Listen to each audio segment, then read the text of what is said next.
we're done for the day. Yeah, it's a long day. We're quick because we're busy. You know, Yeah. so we're just gonna be on time. And Did you get a lunch break? yeah, kind of. Yeah. Just went and grabbed a little bite in between. Yeah. We're Okay. sitting down most of the time anyway. We're all not working. Right, right.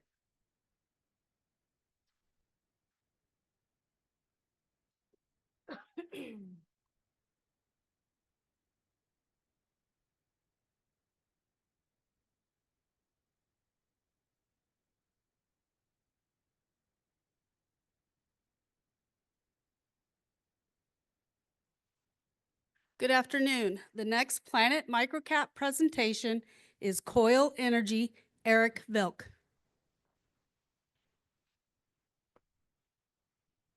All right. Thank you very much. Appreciate it. My name is Eric Veek. I've been in the oil and gas business for 30 years, and I'm the president and CEO of Koil Energy. I started there a year and a half ago as a consultant. I was engaged in order to develop a growth strategy for the company. They were not growing and they were losing money over several years. So I was engaged in order to develop that plant. And shortly thereafter, they hired me and thought, well, you better implement your plan here. So we're 1 year into that now, and that's the story I'm going to tell you.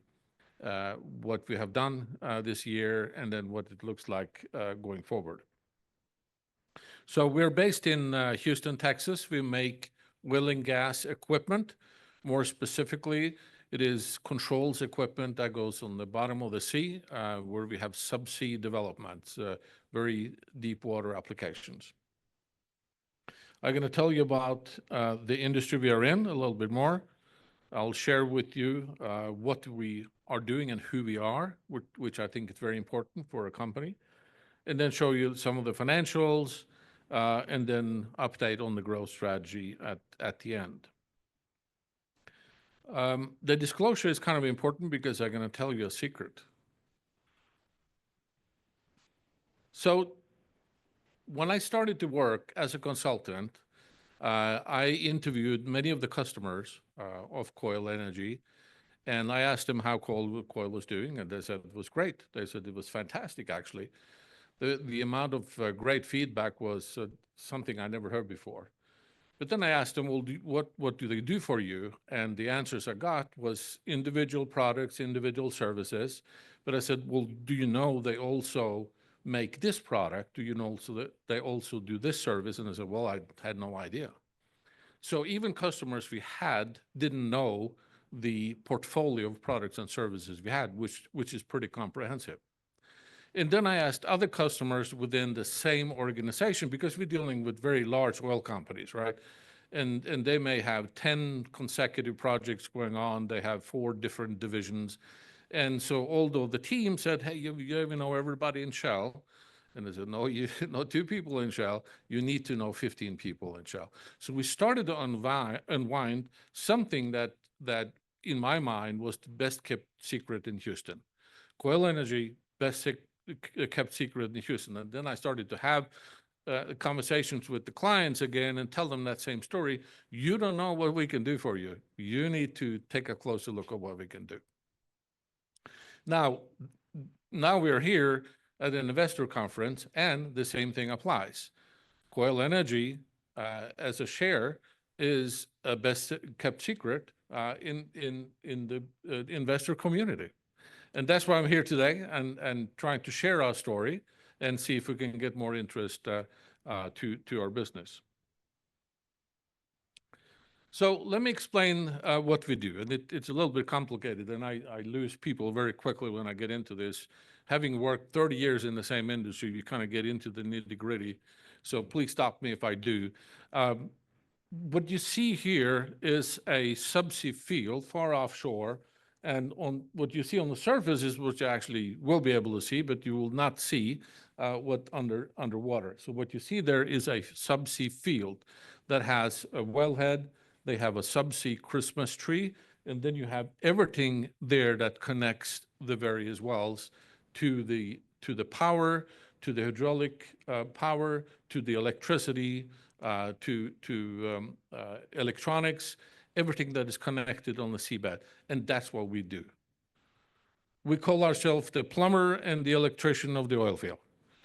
We get in when all the big pieces have been put in place, and we're going to connect everything there and connect it to the top side on the platform on the surface that can control what's going on the seabed.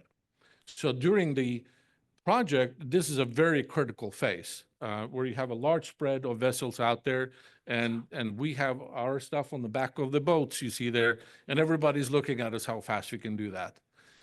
Because the cost of these vessels is like from $250,000 a day to $600,000 a day. So the spread could be more than $1 million for the client. So more specifically, what we do. So here's a little picture of what takes us from performing engineering to installing something subsea. So these are the phases we go through, and we have big business in each of these phases. And we produce products and services that is part of what we put together on the seabed. What is unique of what we do is that everything has to do with engineering. Everything is unique, it's engineered to order, it's tailor-made, and to the particular application, to the particular well, to the particular well stream, actually, that comes from the well. So it's engineering touches everything we do. So that's a unique part of what we're doing. So one of the things I didn't, to go to the next level, I asked our employees, who are we really? Why are we successful? And getting all this great feedback from the customers. And what is different? What is a differentiator here? And they told me things, right? And you ask 10 people and you get 10 different answers, but there were some similarities in those answers. And they had to do with the collaboration.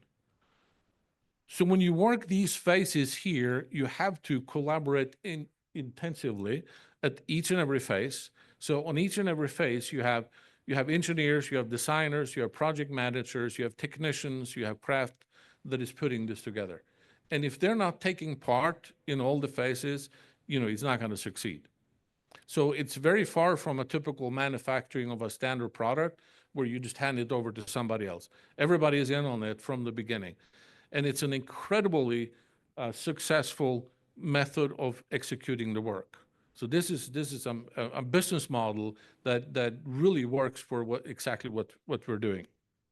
So when they started to talk to the customers again, okay, what do you want us to do? Now I'm the CEO. What do you want us to do?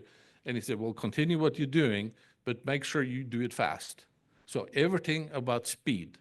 And everything was about how can you respond fast. So it was not just short lead time or just running around and being reactive. They said your responsiveness is key to us. So when we call and ask you a question, we may deciding something, we need your answer right away. And when you deliver, yes, you need to have a very short delivery time. And if something goes wrong, which is it often does, or there's a surprise, we need to be able to respond within 24 hours and actually solve the problem within 24 hours.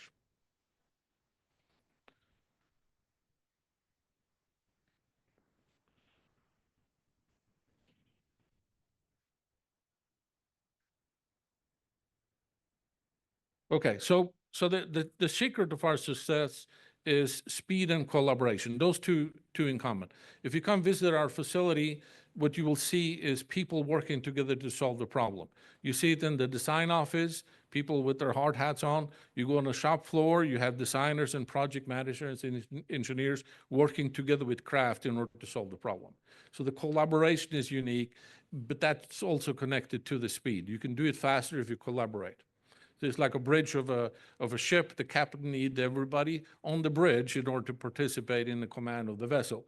You don't sit around every other places on the vessel. The same thing, we are working together. Nobody is working remotely. Everybody's there, and we are effective because we collaborate. So to remind you again, why this is so important. So the clients we have are investing large amount of money in order to develop a subsea field over a 5 to 7 period of time. So that CapEx has no positive cash flow until years later. So they want to get this done pretty quickly. So that's why our mission is to help them get the production up and running very fast. So the end user love the fact that we can get things done early. And again, when you see this spread, the cost of that, and everybody's looking at us to make sure we install it quickly, you know that we sell equipment that maybe cost $1 million. If we spend an extra day of installing it, it's going to cost the client $2 million, right? So the proportion here is very important to have in mind. So that's why speed and collaboration is so important to us. All right, let's look at the financials. So over several years, the company was either losing money or break even, and sometimes they had a quarter that was positive. So it was something that was clearly symptomatic to how they run the business, and so we decided to change this approach. So a key part of the strategy was to see what we can do on short term. It's easy to come into a company and say, well, this is a mess, so I'm going to take several years to straighten the ship here. Or you can come up with a strategy that start delivering right away. And the low-hanging fruit we saw was that, I remember I said the customers were very happy with what we did. So then the key strategy will go back to the same customer and ask him again, is there something else you need? Can we help you with something else? So it was all about upselling, cross-selling, and with the current customers. And then the next step was to have those customers talk to their colleagues on other projects within the same organization to tell them about Koil, help us spread the story. And none of them said no. Everybody said, yeah, I'll help you, and come with us. Let's go have beer with this other guy, this other project. And all of a sudden the news spread within these large organizations that we actually were a very unique company that others could benefit from. So in the beginning, it was all about maximizing what I call the wallet share with the current customer. So that's why we were able to grow. Now, in the beginning, we focused on products. It's easier to focus on products because you have something that is tangible and you can compete quickly and you can deliver it. Service is a little bit sticky, so it's harder to steal that from somebody else, right? Our strategy is that the more product we can sell, the easier is it to sell service afterwards because it's connected to the product.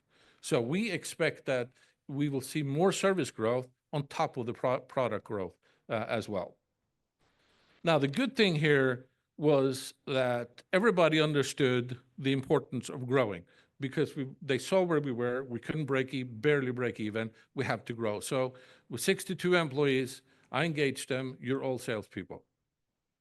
Not everybody understood that or accepted it, and some of them came to my office. I'm not a salesperson. I can't sell anything. I don't want to call somebody. And I said, don't worry about it. We'll find a role for you. And the thing was that we are a selling organization.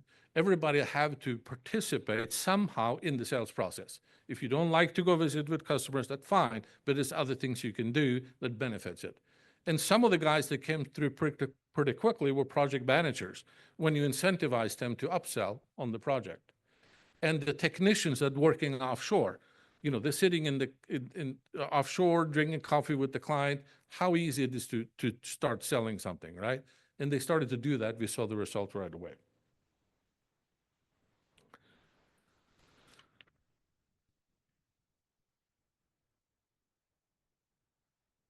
All right, so part of the growth and what we saw last year is some big contracts. So pretty much every quarter, we had a large award.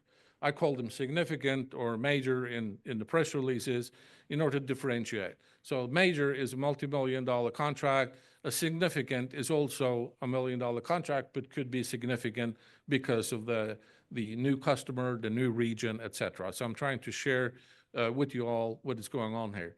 We need to have these. I need to have one every quarter. If I don't have one quarter, I need two next quarter. Because that will ensure our growth. So the most of the contracts, most of the business, we get in on a weekly basis.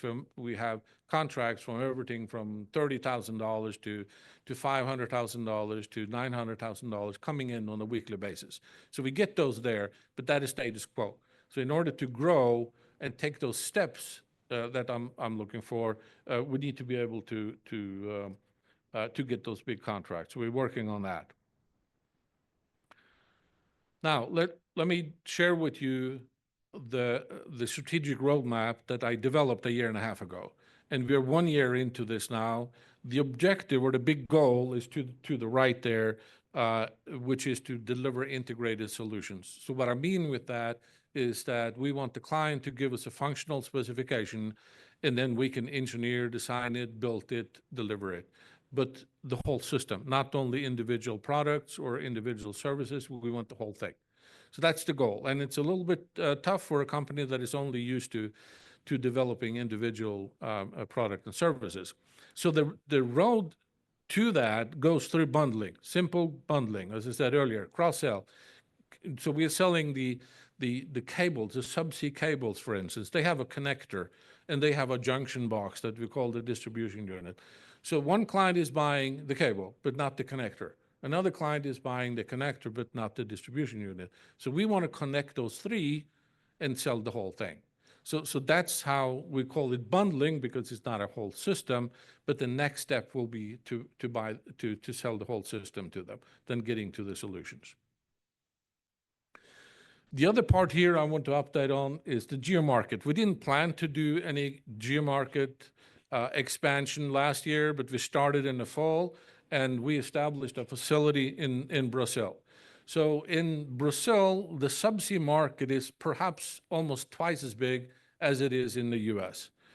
So it's a huge market we get into. The other part we found out was that we're attractive down there. I've done business in Brazil for many years, and I know what they're looking for. And we start visiting with the clients and say, yeah, we need someone like you here.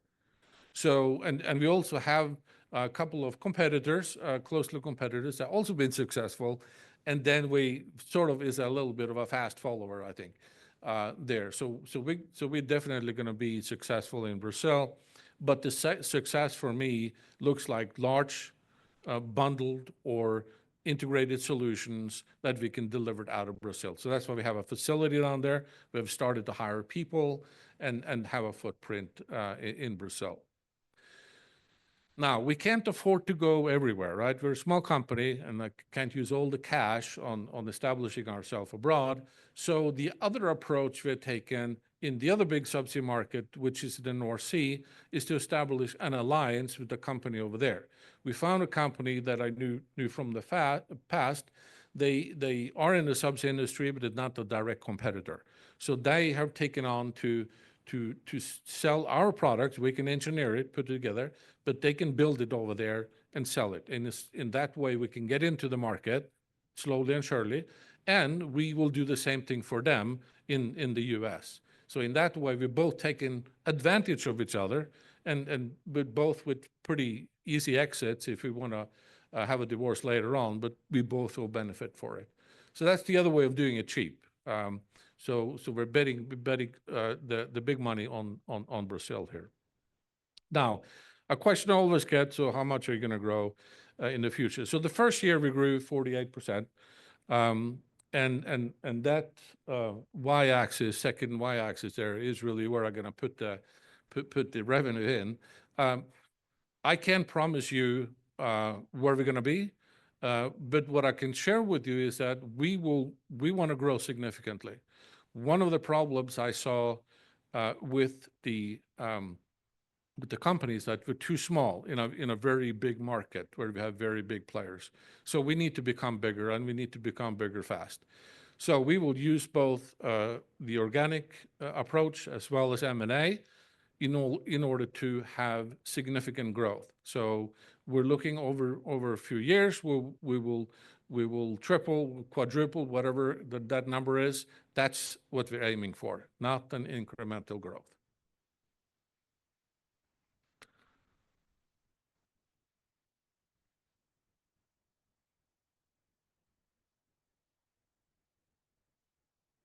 So I think from there, I'll just conclude my presentation and take questions.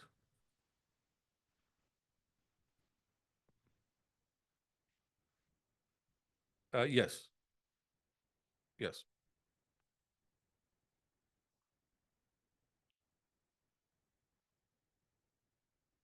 Any other questions? Yes, sir.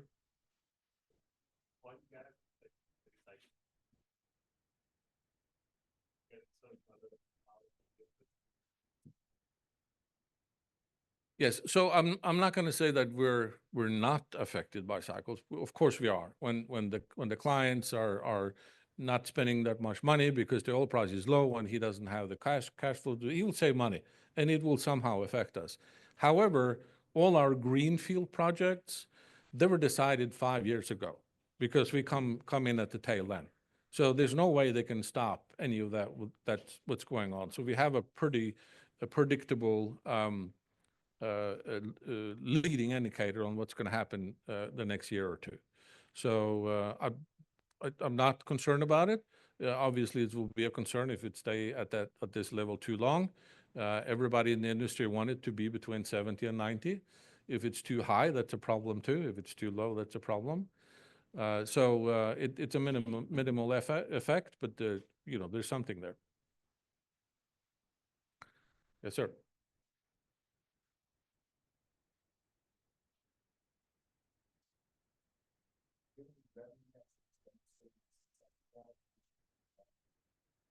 Can you say that again, please?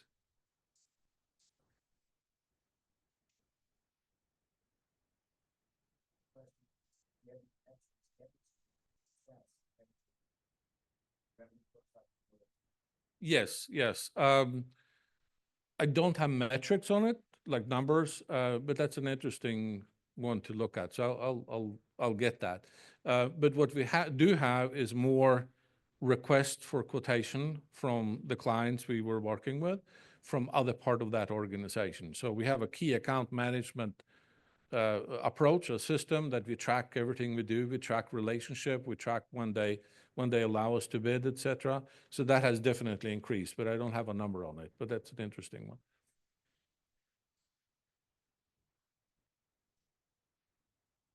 one. Yes. So tariffs.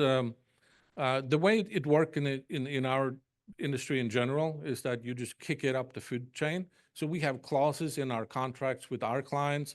If regulations and things like tariff affect the price, we will get compensated for it. And then the suppliers are doing the same thing to us. Now, there's always a risk there that you may be caught in between some timing that is off, or the client doesn't want to pay it, or so there's always a risk. So one of the things we're doing is to pay attention to that. The project managers are looking at it both on the contract side and on the supply chain side to make sure that there's nothing special here that where we can be caught in the middle. But also remember that we are vertically integrated, so our supply chain is a smaller part of what we do. So it's usually high alloy parts that we buy from abroad. Everything else is sourced and executed here in the U.S.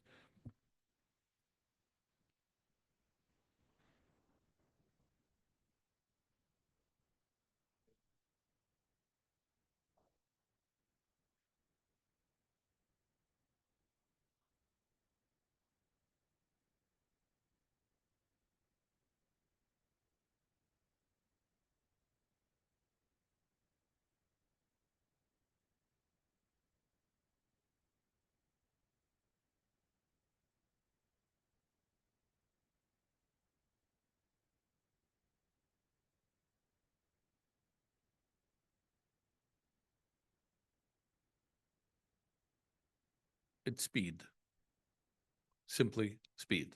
They cannot deliver at the timeline we are doing it. So I used to work. Yeah. Yeah. So the end user, the oil companies are coming to us for certain scope of work because the other guys are too slow. Not that they necessarily see that as a problem because they're delivering scope of work that is 100 times bigger than ours, and they were so they're not unhappy to the fact that we take a portion of it because we're very small. But they have large manufacturing lines, they have lead times, they have engineering processes, and I used to work there, so I know exactly how it works. They can never be as fast as we are. And so we fill that special requirement, the needs that the operator have. That's where we are, and there are other players in there as well. So that market is always going to be there, and in the late stage of completion, and also in the maintenance side, I think we have a very important role for our operators in the future.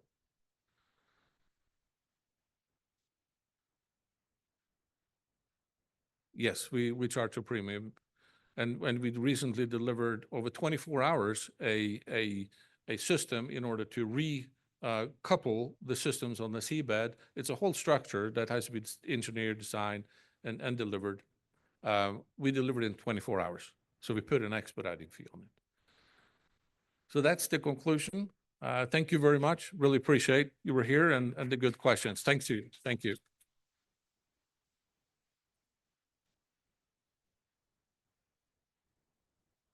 Thank you.